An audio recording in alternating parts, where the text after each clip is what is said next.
So, how important is it to have that team? Because so many times um, people start businesses by themselves. And I was Hmm. actually at a conference, I think it might have been last year with Black Enterprise.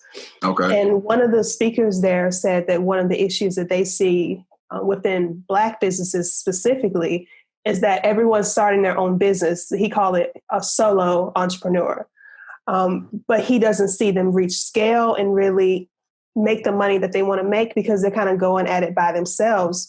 So I guess Hmm. that's one reason to have a partnership. But why?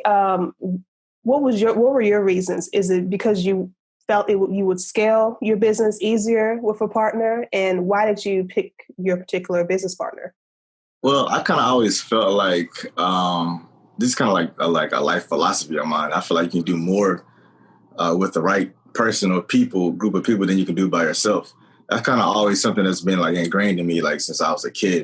And Yeah, as you said, scaling, it's hard to grow when you're doing everything yourself, and especially when you're doing everything yourself, you have a tendency to like not delegate or hire people to do things. You feel right, like you know you can do everything. Versus me with my partner Autumn, sometimes I'll kind of get into that mentality of like trying to do everything, and then she mhm, comes in and balances it out. Well, you don't have to do that. We can get somebody to do this, or hire somebody, or I can do it. Or so it's good to have that sounding board, and it's good to have that person to kind of like keep you stable and keep you grounded and equal. It's truly a team, and it's been amazing. And I would recommend somebody to like have a partner first before you try to dabble in like having something all by yourself. So I wouldn't say I wouldn't don't start a business by yourself. yeah, If you're gonna do that, I would say make sure you know who you are as a person. that's good. Make sure you know you're very self-motivated, Mm, self-determined, disciplined, right, um, because it's all on you. right. So, but I think it takes a person to be able to like have somebody to kind of be accountable for it. That's really what it is. Mm, Because when you have a partner, it's like they really hold you accountable, and it's like more of a like it's one thing to let yourself down, but to like let somebody else down, it's like yeah, it's a different feeling. right, So right. it's just I think that's just important to just kind of have that in the back of your head. Like when I don't feel like doing something, it's just kind of like I'm like I can't let my partner down, man. This is her and her family riding on this. It's not just me. Because for one, I'm a single man. She's married with a kid.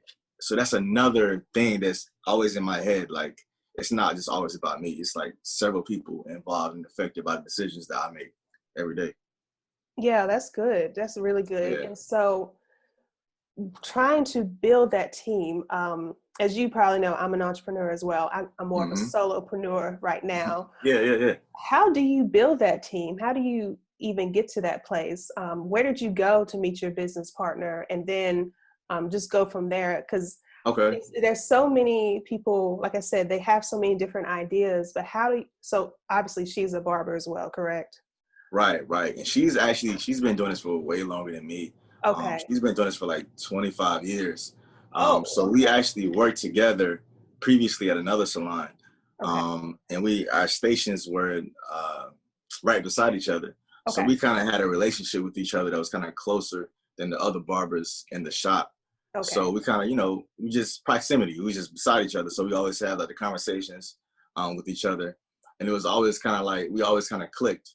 Hmm. And interestingly enough, uh, all the barbers in my shop are Libras. That just randomly happened. Okay. Yeah, we're all That's Libras.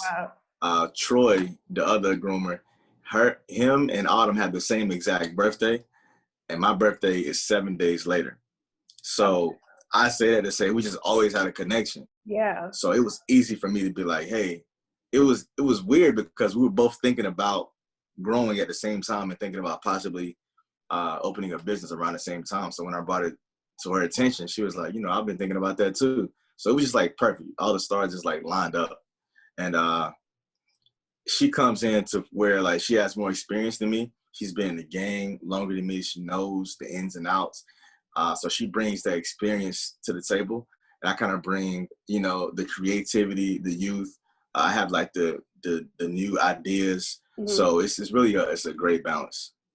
Okay, so Yeah. proximity, I guess is easier for you being a barber because you all worked in the same shop, so you got to see each Right. other every day. So that's how you built your team.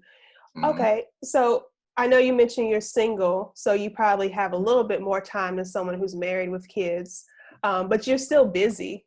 So Yeah. how do you balance being an entrepreneur and just your other priorities in life, family and everything else that's going on? Yeah, it's tough. Well, I'm off on Sundays and Mondays. So that's usually my days where I kind of like organize my life. Okay, I'm kind of like, that's when I'm like talking to all my family members. I do most of my communicating with people on Sundays and Mondays. But okay, yeah, it's definitely tough because I work long hours. It's a sacrifice. That's a big thing as an entrepreneur. Like, I can't imagine right now if I had a full family, wife and kids.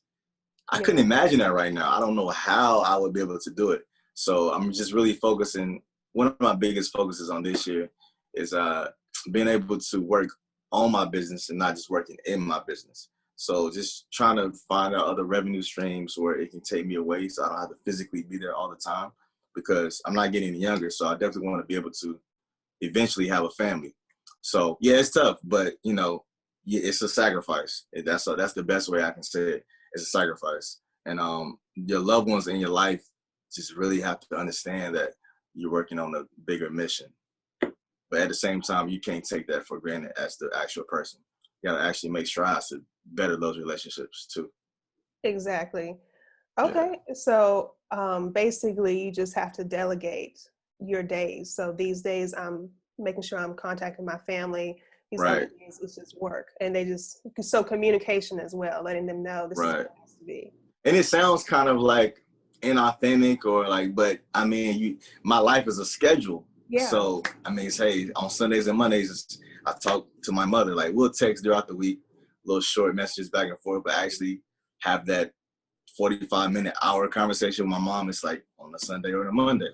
right. She knows that, she understands that. So we do like a FaceTime. Thankfully with technology, you can do that. So we do a FaceTime every Sunday and Monday. Um, Sister, all my family, they know that's my day. So you have to do it. You have to plan it out, or you'll never get that time in. Thanks for having me. I appreciate it. No problem. Well, that's it, and you have a good one. All right. Thank you. Bye.